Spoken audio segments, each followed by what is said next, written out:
আসসালামু আলাইকুম। আজকে আপনাদের সাথে শেয়ার করব চট্টগ্রামের ঐতিহ্যবাহী লেবুর কাঁচি রেসিপি।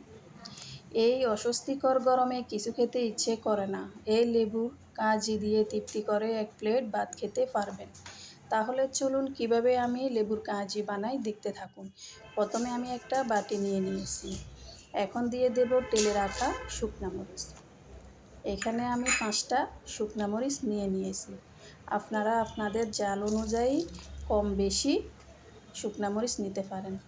এখন আমি একটু লবণ দিয়ে শুকনা মরিচ ভেঙে নেব।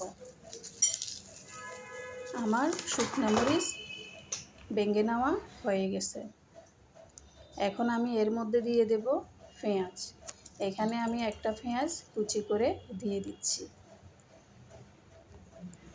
এখন আমি দিয়ে দেব লেবু। এখানে আমি বড় সাইজের 2টা লেবু নিয়ে নিয়েছি। আপনারা আপনাদের পছন্দ অনুযায়ী লেবুর রস দিতে পারেন।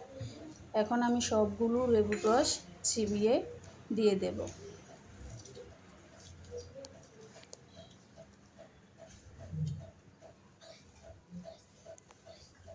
এখানে আমার লেবুর রস চিবিয়ে নেওয়া হয়ে গেছে।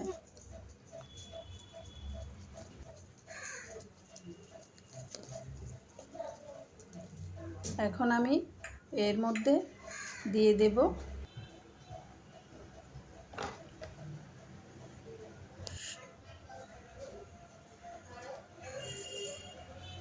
সরিষার তেল। সরিষার তেলটা এখানে একটু বাড়িয়ে দিতে হবে, তাহলে লেবুর কাঁচি খেতে অনেক ভালো লাগে। এখন আমি দিয়ে দিচ্ছি পানি আপনারা আপনাদের পরিমাণ অনুযায়ী দিতে পারেন।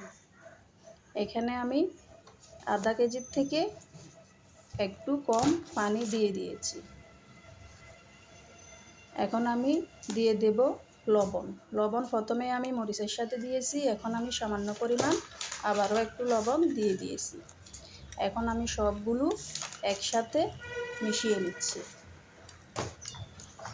সব কিছু একসঙ্গে মিশিয়ে নিলে তৈরি হয়ে যাচ্ছে চট্টগ্রামের ঐতিহ্যবাহী লেবুর কাঁচি।